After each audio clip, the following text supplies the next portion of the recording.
Good morning students. Class 8 एक बार फिर हम ऑनलाइन क्लास में आए हैं और जिस तरह पिछले लेक्चर में हमने कंप्यूटर की इजादात देखी थी, यानी कि इवॉल्यूशन ऑफ कंप्यूटर देखा हमने, और उसमें हमने कुछ 5 या 6 उसके हमारे पास पॉइंट्स थे, जिसमें अबाकस, नेपियर बॉर्न, पास्कलेन, डिफरेंट इंजन हमने देखे, स्लाइड रूल, हॉरिजॉन्टल डेस्क और मार्क, ये हमने कवर किया था। और आज हम अपने सेकंड टॉपिक की तरफ बढ़ेंगे और सेकंड जो हमारा टॉपिक है वो history and generation of computer है, यानी कि हम कंप्यूटर की जनरेशंस के बारे में जो है आज हम देखेंगे। कोशिश करूंगा कि हम 5 जनरेशंस को आज कवर कर लें और इन 5 जनरेशंस के बाद मैं एक्सरसाइज भी इसकी करेंगे, यानी कि क्वेश्चन नंबर 3 और 4 भी हम इसका देखेंगे। तो आए हम अपने टॉपिक की तरफ बढ़ते हैं। तो आज हमारा जो टॉपिक है वो history and generation of computer है। अब इसके लिए मैं आपके लिए थोड़ा सा पढ़ता हूँ। आप सब अपनी कंप्यूटर की बुक पेज नंबर 11 निकालेंगे और history and generation of computer, इसका topic 1, history of computer is a chain that runs from the initial abacus and the analytical engine of the 19th century through the modern computer of present age. It is generally divided into 5 generations. Each generation of computer is characterized by major technological development of that time. अब यहाँ पर history of generation जो है, जिस तरह से हमने देखा कि अबाकस से हमने स्टार्ट किया और हम मार्क 1 तक आए, लेकिन अब जो है अबाकस से लेके मार्क 1 तक जो हमने डेवलपमेंट्स की, यानी जो हमने कंप्यूटर में तरक्की की, उसके बारे में हम देखेंगे। उसके बारे में हम इन 5 जनरेशन में पढ़ेंगे, यानी कि आज के दिन तक, अबाकस से लेकर आज के दिन तक कंप्यूटर में क्या क्या चीज जो है वो न्यू लगी है, क्या क्या डेवलपमेंट हुई है, क्या क्या उसमें टेक्नोलॉजी का इजाफा हुआ है, ये हम जो है इन 5 जनरेशन में पढ़ेंगे। तो हम आगाज करते हैं first generation of computer. First generation of computer जो है ये 1940 से 1956 तक जो है ये चला था, फर्स्ट जनरेशन ऑफ कंप्यूटर। और फर्स्ट जनरेशन ऑफ कंप्यूटर जो है इसमें वैक्यूम ट्यूब्स यूज हुई थी। इसको हम थोड़ा सा पढ़ लेते हैं ताकि आप लोगों के लिए इजी हो। पेज नंबर 11 और इसका फर्स्ट पॉइंट है फर्स्ट जनरेशन ऑफ कंप्यूटर। तो यहाँ पर लिखा है vacuum tubes were used in the first generation of computer. Vacuum tube generate so much heat that they had to be cooled by air conditioner. Vacuum tubes burn out very often and it was difficult to repair and maintain the computer of first generation. The following are the characteristics of first generation of computer. First generation of computer used vacuum tubes. Speed was slow and memory was very small. They were huge in size, taking up entire room. First generation of computer were very expensive and unreliable. They consumed a lot of power and generate a lot of heat. तो first generation of computer जो है इसमें vacuum tube लगी थी और vacuum tube जो थी ये बहुत ज्यादा हीट डेवलप करती थी, यानी कि जब आप कंप्यूटर को ऑन करते थे या रन करते थे तो वो बहुत जल्दी जो है वो गर्म हो जाता था, जिसके लिए उनको जो है एयर कंडीशंस का यूज करना होता था ताकि वापस से उसको अगर तो वो उसको रन करते रहते, यानी कि उसको चलाई रखते, तो वो ट्यूब्स, वो कंप्यूटर जो था वो जल सकता था। इसलिए उन्होंने उसको ठंडा करने के लिए, उसकी हीट को कम करने के लिए उन्होंने एयर कंडीशंस का, फैंस का यूज वो करते थे। फिर वो करैक्टरिस्टिक्स में बताता है कि फर्स्ट जनरेशन ऑफ कंप्यूटर जो है इसके करैक्टरिस्टिक्स में, यानी सबसे पहले इसमें वैक्यूम ट्यूब्स यूज होती है। दूसरी बात ये बताता था कि इनकी स्पीड जो है ये बड़ी कम होती थी और इनकी मेमोरी बड़ी कम होती थी। स्पीड भी कम होती थी और मेमोरी भी कम होती थी। और कहता है कि ये जो थे इनका साइज बहुत बड़ा था। साइज बड़ा होने की वजह से ये एक कमरे की जगह जो है वो एक कमरे की जगह पकड़ते थे, यानी कि एक पूरे कमरे में सिर्फ एक जो है वो कंप्यूटर आता था। फिर first generation computer were very expensive, ये बड़े एक्सपेंसिव होते थे और अनरिलायबल, यानी कि इनकी जो थी वो कोई खासियत नहीं थी, इनको जो है वो रिपेयर करना बड़ा मुश्किल होता था। फिर वो बताता है आगे कि इनकी इनपुट जो थी हमें मिलती थी वो पंच कार्ड्स के ऊपर मिलती थी। जिस तरह आज हम A4 के पेपर लेते हैं या कंप्यूटर पेपर लेते हैं, उनके ऊपर प्रिंट करते हैं, तो इसी तरह आउटपुट जो है वो पंच कार्ड्स के ऊपर आती थी। इसके बाद हम चलते हैं इसके एग्जांपल्स की तरफ। तो कुछ एग्जांपल्स उन्होंने बताई है फर्स्ट जनरेशन की, जिनमें मिनी फ्रेम कंप्यूटर जो है इसमें जो है हमारे पास 64 मार्क 1 एंड एडिकेट एडिकेट्स जो है ये कंप्यूटर्स के नाम हैं जो फर्स्ट जनरेशन ऑफ कंप्यूटर में आते हैं। इसके बाद हम अपने point number 2 second generation of computer की तरफ जाते हैं। सेकंड जनरेशन ऑफ कंप्यूटर जो है ये 1956 से 1963 तक चला। कब से? 1956 से 1963 तक ये चला है। तो कह रहा है कि 1947 में 3 साइंटिस्ट थे, William Shockley, John Bardeen and Walter Brattain. इन्होंने जो है एक कंप्यूटर बनाया था, ट्रांजिस्टर बनाया था, और इस ट्रांजिस्टर को उन्होंने वैक्यूम ट्यूब की जगह, फर्स्ट जनरेशन में हमने देखा वैक्यूम ट्यूब थी, तो उसी की जगह उन्होंने उस ट्रांजिस्टर को लगाया। अब उस ट्रांजिस्टर को जो है जब इन्होंने लगाया तो कंप्यूटर की स्पीड थोड़ी सी तेज होगी, कंप्यूटर की मेमोरी थोड़ी सी बढ़ गई। हम पढ़ते हैं इसको थोड़ा सा। Transistor function like a vacuum tube, it replaced a vacuum tube in the second generation of computer. Transistor was faster, more reliable, smaller and much cheaper than vacuum tube. तो vacuum tube से ज्यादा fast था, ज्यादा तेज काम करता था, जल्दी काम करता था, मेमोरी ज्यादा थी और ज्यादा रिलायबल था वैक्यूम ट्यूब की बनिस्बत। इसका मतलब ये हुआ कि फर्स्ट सेकंड जनरेशन में कंप्यूटर ने थोड़ी सी क्या कर ली, तरक्की कर ली। अब इसके करैक्टरिस्टिक बताता है कि ट्रांजिस्टर जो हैं ये सेकंड जनरेशन में लगे हैं, और सेकंड जनरेशन कंप्यूटर जो है इसकी हीट ज्यादा बढ़ती नहीं थी, इसकी मेमोरी जो थी वो फास्ट होती थी, इसकी स्पीड जो है वो फास्ट होती थी। फिर ये बताता है कि ये कंप्यूटर जो है ये बहुत ज्यादा रिलायबल था, ये चीपर था, यानी कि तेज था, कंप्यूटर फास्ट काम करता था। सेकंड जनरेशन और कंप्यूटर जो है ये पंच कार्ड रीडर और मैग्नेटिक टेप्स के ऊपर जो है आउटपुट प्रिंट करता था। जिस तरह पेज के ऊपर हम करते हैं कंप्यूटर में, प्रिंटर में से प्रिंट निकालते हैं पेज के ऊपर, तो ये पंच कार्ड और मैग्नेटिक स्ट्रिप्स के ऊपर या टेप्स के ऊपर जो है या मैग्नेटिक डिस्क के ऊपर और प्रिंटर्स के जरिए से प्रिंट किए जाते थे। फिर बताता है कि इसमें जो यूज हुई है वो असेंबली लैंग्वेज ही है। असेंबली लैंग्वेज जो है ये आप पढ़ेंगे आगे 10th क्लास में आके असेंबली लैंग्वेज के बारे में। तो असेंबली लैंग्वेज ये कंप्यूटर लैंग्वेज है जो सी प्रोग्रामिंग में हम यूज करते हैं। इसके बाद बताता है कि इसमें हाई प्रोग्रामिंग यानी कि हाई लेवल लैंग्वेज जो है प्रोग्रामिंग वो भी जो है वो यूज हुई है किसमें, सेकंड जनरेशन ऑफ कंप्यूटर में। सेकंड जनरेशन ऑफ कंप्यूटर के कुछ एग्जांपल्स उन्होंने बताए हैं, जिसमें IBM 7030 ये कंप्यूटर का नेम है, IBM 7030, फिर IBM 7780, IBM 7090 ये कंप्यूटर्स के नेम है जो सेकंड जनरेशन ऑफ कंप्यूटर में जो है वो रिलीज हुए या बनाए गए। फिर एक और है हमारे पास NCR 300 सीरीज, ये सेकंड जनरेशन में सबसे ज्यादा फास्ट कंप्यूटर था जिसे लोग उस वक्त में या उस दौर में जो है ये यूज करते थे। इसके बाद हमारा थर्ड पॉइंट जो है, हम थर्ड पॉइंट की तरफ बढ़ते हैं। तो ये थर्ड जनरेशन ऑफ कंप्यूटर है जो 1963 से 1971 तक चला, यानी कि ये कंप्यूटर जो है ये कुल 8 साल जो है वो चला है। थर्ड जनरेशन ऑफ कंप्यूटर यानी कि 1963 से 1971 तक। तो अब थर्ड जनरेशन ऑफ कंप्यूटर क्या था? तो थर्ड जनरेशन ऑफ कंप्यूटर जो था, सेकंड जनरेशन में हमारे पास जो है वो ट्रांजिस्टर लगे, लेकिन इसमें चेंज है, इसमें इंटीग्रेटेड सर्किट्स लगे थे जिन्हें हम ICS कहा जाता है।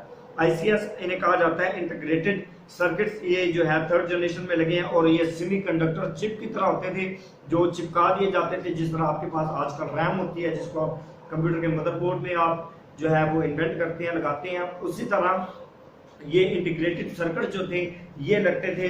और इनके बारे में बताया कि इन सर्किट की वजह से जो ट्रांजिस्टर्स हैं वो कंप्यूटर में से रिप्लेस कर दिए गए और IC chips were developed in early 1960s में जो है 1960s के पहले हिस्से में, पहली दहाई में जो है ये आईसी चिप्स जो हैं ये यूज की गई हैं, यानी कि इंटीग्रेटेड सर्किट जो है ये लगाए गए हैं।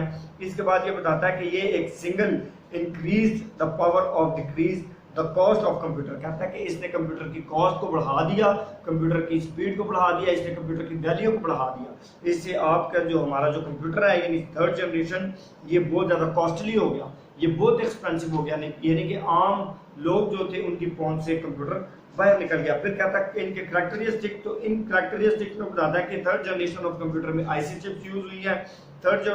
थर्ड जनरेशन ऑफ कंप्यूटर जो है इसने अपनी स्पीड को इम्प्रूव किया, इसने अपनी मेमोरी को इम्प्रूव किया।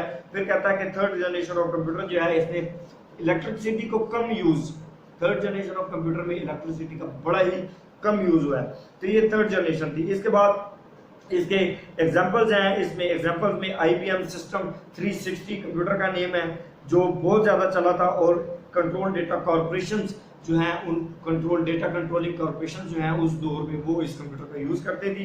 इसके बाद हम चलते हैं अपने फोर्थ पॉइंट की तरफ। फोर्थ पॉइंट जो है हमारा वो है फोर्थ जनरेशन ऑफ कंप्यूटर जो 1971 से आगाज हुआ था उसका और आज दिन तक जो है वो कंप्यूटर चल रहा है प्रेजेंट डे तक।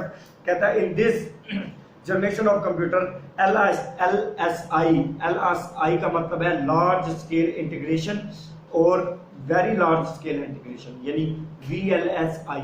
तो ये दो चीजें जो है ये इन कंप्यूटर में चिप्स जो है इनकी लगी थी और मिलियंस ऑफ ट्रांजिस्टर, यानी कि हम देखते हैं कि सेकंड जनरेशन में एक ट्रांजिस्टर था लेकिन अब मिलियंस ऑफ ट्रांजिस्टर जो है फोर्थ जनरेशन ऑफ कंप्यूटर में लग रहे हैं। आज आप लोग यूज भी कर रहे होंगे, बहुत सारे बच्चे फोर्थ जनरेशन ऑफ कंप्यूटर हमारे पास यहाँ भी पड़े हुए हैं। फोर्थ जनरेशन ऑफ कंप्यूटर कुछ पीसी है, इसके इसी तरह फोर्थ जनरेशन ऑफ कंप्यूटर जो है इसमें लगा था हमारे पास माइक्रो प्रोसेसर। माइक्रो प्रोसेसर होने की वजह से आपका जो कंप्यूटर है ये डिजिटल में कन्वर्ट हो गया था, क्योंकि माइक्रो प्रोसेसर जो है ये एक ऐसा प्रोसेसर है जो आपके कंप्यूटर को नॉर्मल रेंज से उठाकर हाई रेंज पर ले जाता है, यानी कि आपका कंप्यूटर जो है वो उसकी टेक्नोलॉजी जो है वो मजीद बढ़ जाती है। तो अब हम इसको थोड़ा सा पढ़ते हैं। कहता है microprocessor were also developed in fourth generation of computer. A microprocessor is a single chip that can handle all the processing of computer. The following are the characteristics. अब बताता हूँ आपको, माइक्रो प्रोसेसर जो है ये fourth generation में release हुआ, ये हैंडलिंग करता है तमाम इनपुट और आउटपुट डिवाइसेस की। जो आपका माइक्रो प्रोसेसर है तमाम हैंडलिंग करता है, जो भी आप कंप्यूटर के अंदर जो कुछ सेव करते हैं उनकी हैंडलिंग जो होती है। यहाँ आपका जो हार्डवेयर डिवाइसेस हैं, आपकी जो सॉफ्टवेयर है उनकी हैंडलिंग जो है ये माइक्रो प्रोसेसर करता है। इसके बाद इसके कैरेक्टरिस्टिक में वो बताता है कि जो फोर्थ जनरेशन ऑफ कंप्यूटर है इनमें माइक्रो प्रोसेसर यूज हुआ है, इसमें मिलियंस से ज्यादा जो है वो चिप्स यूज हुई हैं, इसकी स्पीड फास्टर थी, ये इलेक्ट्रिसिटी कम लेता था, ये स्पेस कम लेता था और इसके बारे में बताया जाता है कि इसका काम जो था वो बहुत ज्यादा था बनिस्बत थर्ड जनरेशन और सेकंड जनरेशन ऑफ कंप्यूटर की। फिर कहता है कि fourth generation computer support a large variety of portable and wireless input output devices. तो कहता है कि फोर्थ जनरेशन ऑफ कंप्यूटर में हम वायरलेस, जिनके साथ वायर नहीं होती है, अक्सर आप बच्चों ने देखा होगा ऐसे माउस हैं जो जिसकी आप डिवाइस लगा देते हैं, फिर उस माउस को जहां मर्जी रख के आप यूज कर सकते हैं कंप्यूटर के, तो ये वायरलेस होता है, इसको हम वायरलेस कहते हैं। जिस तरह वाईफाई जो है ये वायरलेस जो है डेटा कनेक्शन है, इसी तरह वायरलेस हम डिवाइसेस जो है वो कंप्यूटर के साथ फोर्थ जनरेशन ऑफ कंप्यूटर के साथ लगा सकते हैं। फिर उससे हमें नीचे कुछ एग्जांपल्स दी हैं कि कौन कौन से कंप्यूटर जो है हम फोर्थ जनरेशन में यूज करते हैं या कर रहे हैं अभी। तो उसमें उसने बताया dual core 2, dual core 3, i5, i7 and AMD। ये जो कंप्यूटर्स हैं ये सारे जो हैं ये फोर्थ जनरेशन ऑफ कंप्यूटर के हैं, जिनको हम आज दौर में भी डिजिटल कंप्यूटर के नाम से जानते हैं और यूज करते हैं। इसके बाद सबसे आखिरी पॉइंट हमारा जो है वो थर्ड जनरेशन ऑफ कंप्यूटर है, यानी कि sorry fifth generation of computer है। फिफ्थ जनरेशन ऑफ कंप्यूटर जो है ये आने वाले दौर में अभी भी बहुत सारे फिफ्थ जनरेशन के कंप्यूटर जो है वो आ चुके हैं और आने वाले दौर में मजीद आएंगे। तो फिफ्थ जनरेशन ऑफ कंप्यूटर क्या है? The goal of fifth generation of computer is to develop devices that can understand natural languages and having thinking power। तो ये एक ऐसा कंप्यूटर होगा जो क्या करेगा, जो नेचुरल काम करेगा, जिस तरह इंसान काम करता है, जिस तरह इंसान सोचता है ये भी सोचेगा। तो ये फिफ्थ जनरेशन का स्टैंडर्ड है कंप्यूटर का। फिर ये बताता है this is a big challenge for computer developers and programmers to design such systems and software for them. The following are the characteristics of fifth generation of computer. तो कहता है कुछ कैरेक्टरिस्टिक्स को हमें बता रहा है फिफ्थ जनरेशन ऑफ कंप्यूटर के। कैरेक्टरिस्टिक्स बच्चे क्या हैं? कैरेक्टरिस्टिक्स ये है कि इसको आर्टिफिशियल इंटेलिजेंस कहा जाएगा। जो फिफ्थ जनरेशन ऑफ कंप्यूटर के हैं इनको क्या कहा जाएगा? आर्टिफिशियल, यानी AI artificial intelligence. In fifth generation of computer A1 यानी artificial intelligence will minimise the need to write a program, यानी कि इसमें आपको प्रोग्राम राइट करने की जरूरत नहीं, आप प्रोग्राम को बोलेंगे तो प्रोग्राम खुद ब खुद राइट हो रहा होगा। अच्छा, इसके बाद आखिरी चीज को बताता है, कहता है these computers will allow user to give command in any natural language. किसी भी लैंग्वेज में, हिंदी में, इंग्लिश में, उर्दू में, आप किसी भी लैंग्वेज में उस कंप्यूटर को क्या करेंगे? कमांड करेंगे, उस कंप्यूटर को क्वेश्चन करेंगे, उस कंप्यूटर को काम करने के लिए कहेंगे। तो एग्जांपल इसकी उसने बताई है, रोबोट्स जो हैं ये फिफ्थ जनरेशन ऑफ कंप्यूटर का हिस्सा है। तो यहाँ पर हमारा ये टॉपिक जो है, यानी कि हमने जो टॉपिक स्टार्ट किया था जनरेशन ऑफ कंप्यूटर, वो कंप्लीट होता है। अब हम बढ़ते हैं अपनी एक्सरसाइज की तरफ। तो एक्सरसाइज में हमने लास्ट टाइम जो है वो किया था क्वेश्चन नंबर 1, अब हम करेंगे क्वेश्चन नंबर 2 और क्वेश्चन नंबर 3। तो क्वेश्चन नंबर 2 में पेज नंबर 34 पर है आपका question number 2, compare first and third generation of computer. तो फर्स्ट और थर्ड जनरेशन ऑफ कंप्यूटर, तो हम पेज नंबर निकालेंगे इस क्वेश्चन का हल करने के लिए, पेज नंबर 11। पेज नंबर 11 पे आप लोगों के पास हाइडिंग है फर्स्ट जनरेशन ऑफ कंप्यूटर। यहाँ पर आप फर्स्ट जनरेशन ऑफ कंप्यूटर जो है इसका पूरा पैराग्राफ लिखेंगे और इसके थर्ड जो है वो कैरेक्टरिस्टिक तक, यानी कि first generation of computer used vacuum tube, speed was slow and memory was small, they were huge in size, taking up entire room। यहाँ तक इसका आंसर होगा। ये इसका पहला पॉइंट हो गया। और इसका सेकंड पॉइंट जो है वो पेज नंबर 12 पर है, थर्ड जनरेशन ऑफ कंप्यूटर। आपने इसकी हाइडिंग लिखनी है और आपने इसका लिखना है इसकी इंटीग्रेशन सर्किट से लेकर इसकी थर्ड लाइन में अर्ली 1960s तक, यानी कि 3 लाइंस ये लिखनी है। फिर आपने इसके कैरेक्टरिस्टिक्स में जाना है और इसके 5 कैरेक्टरिस्टिक्स हैं और 5 के 5 आपने लिखने हैं। आपने एग्जांपल्स लिखने की जरूरत नहीं है, बल्कि आप क्या करेंगे, इसके 5 जो कैरेक्टरिस्टिक्स हैं, यानी कि third generation of computer use IC chip, यहाँ से लेकर आपने लिखना keyboard and monitor were use with the computer. यहाँ तक आपने इसका आंसर लिखना। तो ये क्वेश्चन नंबर 2 आपका कंप्लीट हो गया। अगर किसी को कोई प्रॉब्लम हो रही है, इस वीडियो को दोबारा से पीछे रिवाइंड करके देखें ताकि वो क्वेश्चन के आंसर जो है वो सही लिख सके। इसके बाद हमारे पास इसका थर्ड क्वेश्चन है, differentiate between analog and digital computer. तो हम एनालॉग और डिजिटल कंप्यूटर को जो है वो नेक्स्ट टॉपिक में पढ़ेंगे, लेकिन इसके आंसर्स मैं अभी आपको लगवा रहा हूं, आपने देखना है इसके आंसर। तो आपने आना है पेज नंबर 14 पर, यहाँ पर लिखा हुआ है एनालॉग कंप्यूटर। तो एनालॉग कंप्यूटर जो है इसकी आपने हाइडिंग लिखनी है और हाइडिंग लिखने के बाद आपने इसकी 1 2 3 4 5 6 7 लाइन, जहां पर लिखा हुआ है 7 line engineering and scientific applications, यहां तक लिखना है इंजीनियरिंग एंड साइंटिफिक, यानी कि एनालॉग कंप्यूटर्स, हाइडिंग दे के analog computer represent and process data by, यहां से लेकर आपने लिखना है इसकी 7th line engineering and scientific applications, यहां तक। इसके बाद आपने इसके सेकंड पार्ट की तरफ आना है, यानी कि डिजिटल कंप्यूटर। आपने हाइडिंग देनी है डिजिटल कंप्यूटर की, और डिजिटल कंप्यूटर की हाइडिंग देने के बाद इसकी पहली 3 लाइन, यानी कि device in the form of ओस एंड वंस, यहां तक आपने सेकंड क्वेश्चन का आंसर लिखना है। तो बच्चों यहां तक हमारा जो सेकंड टॉपिक है जनरेशन ऑफ कंप्यूटर ये कंप्लीट हो गया है। मैंने आपको एक्सरसाइज के 2 क्वेश्चंस भी निशान लगा दिए हैं। नेक्स्ट जो हमारी क्लास होगी उसमें मजीद हम कंप्यूटर के बारे में सीखेंगे, जिसमें एनालॉग कंप्यूटर, डिजिटल कंप्यूटर है और इनके बारे में हम पढ़ेंगे। तो तब तक के लिए मैं आपसे इजाजत चाहूंगा। Take care, God bless you, अपना काम करते रहिए और अपना बहुत ख्याल रखें।